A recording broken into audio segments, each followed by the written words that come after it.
I think अचानक बेहोश होने की वजह से आप अभी भी शॉक में हैं। It's okay. लेकिन सबसे बड़ी खुशखबरी ये है कि आप प्रेग्नेंट हैं। स्टार प्लस के पॉपुलर सीरियल ये रिश्ता क्या कहलाता है में अब एक बेहद बड़ा और दिलचस्प ट्विस्ट आने वाला है। आने वाले एपिसोड्स में दर्शकों को कई ऐसे मोड़ देखने को मिलेंगे जो कहानी को पूरी तरह बदल देंगे। सबसे बड़ी खबर ये होगी कि दिशा प्रेग्नेंट है। जैसे ही दिशा को अपनी प्रेगनेंसी के बारे में पता चलेगा और वह यह खुशखबरी पूरे परिवार को बताएगी। शुरुआत में घर का कोई भी सदस्य इस खबर से खुश नजर नहीं आएगा। सभी के मन में दिशा की पिछली गलतियों और उसके व्यवहार को लेकर कई सवाल होंगे। इसीलिए परिवार का माहौल थोड़ा असहज दिखाई देगा। लेकिन तभी अभिरा आगे आएगी और पूरे परिवार को समझाने की कोशिश करेगी। वह सभी से कहेगी कि इंसान से गलतियां हो जाती हैं, लेकिन अगर कोई अपनी गलतियों को सुधारने की कोशिश कर रहा हो तो उसे एक नया मौका जरूर मिलना चाहिए।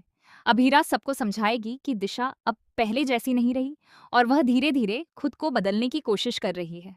ऐसे में उसके जीवन की इस सबसे बड़ी खुशी के मौके पर पूरे परिवार को उसके साथ खड़ा होना चाहिए।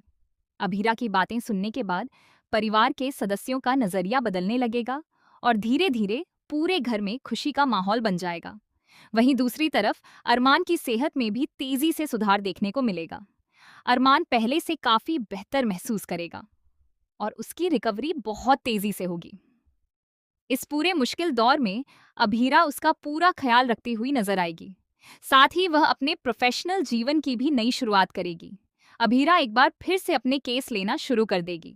हालांकि शुरुआत में वह घर से ही काम करेगी ताकि अरमान की देखभाल भी करती रहे और अपने करियर को भी आगे बढ़ा सके।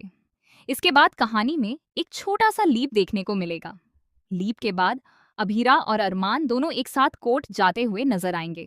दोनों अपनी मेहनत और काबिलियत के दम पर अपनी लॉ फर्म को फिर से खड़ा करने की कोशिश करेंगे। भले ही फूफा साहब और कृष ने पहले उनकी मेहनत और नाम का फायदा उठाकर बहुत कुछ अपने नाम कर लिया हो, लेकिन अब अरमान और अभीरा हार मानने वाले नहीं हैं। वे अपनी मेहनत से फिर से अपनी पहचान बनाने निकल पड़ेंगे। इसी दौरान अभीरा को एक और बड़ा सच पता चलेगा। उसे मालूम होगा कि फूफा साहब लगातार अरमान का नाम इस्तेमाल करके उसके पुराने क्लाइंट्स और केस अपने नाम कर रहे हैं। इतना ही नहीं, वे लोगों के सामने अरमान की बीमारी और उसकी कमजोरी का हवाला देकर उसके सभी केस खुद संभाल रहे हैं।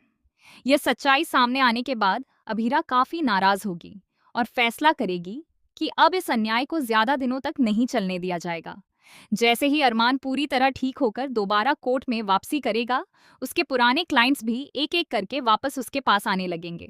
अरमान की शानदार वापसी देखकर फूफा साहब की सारी चालें नाकाम हो जाएंगी और उनकी सारी योजनाएं धरी की धरी रह जाएंगी। आखिरकार उन्हें अपनी गलतियों का परिणाम भुगतना पड़ेगा। इसी बीच दिशा की प्रेगनेंसी की खबर पूरे परिवार के सामने आएगी। शुरुआत में भले ही परिवार के लोग इस खबर को लेकर ज्यादा उत्साहित न हों, लेकिन अभीरा सभी को समझाएगी कि किसी की पुरानी गलतियों की वजह से उसकी आने वाली खुशियों को नजरअंदाज नहीं करना चाहिए। वह सभी से कहेगी कि दिशा को अपनाकर उसकी नई जिंदगी की शुरुआत को यादगार बनाना चाहिए। इसके बाद पूरा परिवार दिशा और आर्यन के आने वाले बच्चे की खुशी में शामिल होता हुआ दिखाई देगा और घर का माहौल पूरी तरह बदल जाएगा। अब देखना बेहद दिलचस्प होगा कि क्या दिशा सच में अपने रिश्तों को पहले से बेहतर बना पाएगी। क्या अरमान और अभीरा अपनी लॉ फर्म को दोबारा सफलता की ऊंचाइयों तक पहुंचा पाएंगे और क्या फूफा साहब की सारी साजिशें हमेशा के लिए खत्म हो जाएंगी। इन सभी सवालों के जवाब आपको आने वाले एपिसोड्स में देखने को मिलेंगे। तो आप इस धमाकेदार ट्विस्ट को लेकर कितने एक्साइटेड हैं? क्या आप भी दिशा और आर्यन के आने वाले बेबी की खबर से खुश हैं? अपनी राय हमें कमेंट बॉक्स में जरूर बताइए।